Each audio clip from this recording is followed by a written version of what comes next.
सुल्तान महमूद गजनवी एक अजीम और ताकतवर बादशाह था, मगर वो गुरूर से दौर रहता था। उसका एक वफादार गुलाम अय्याज था, जिसे सुल्तान बेहद इज्जत देता था। दरबार के कुछ लोग इस बात से हसद करते थे कि एक गुलाम सुल्तान के इतना करीब क्यों है। एक दिन सुल्तान ने अय्याज के कमरे की जांच का फैसला किया। जब दरवाजा खोला गया तो सब हैरान रह गए। कमरे में न दौलत थी न ज़ेवरात, सिर्फ एक पुराना लिबास और फटे हुए जूते रखे थे। सुल्तान ने अय्याज से वजह पूछी तो अय्याज ने कहा, ऐ सुल्तान, ये चीजें मुझे मेरी असल याद दिलाती हैं ताकि मैं गुरूर में न पड़ जाऊं।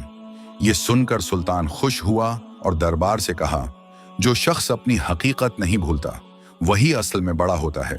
दरबारियों को अपनी गलती का एहसास हुआ और अय्याज सबकी नजरों में काबिल इज्जत बन गया। सबक आजिज़ी इंसान की असल खूबसूरती है। मकाम मिलने पर खुद को न भूलो, हसद इंसान को अंधा कर देता है।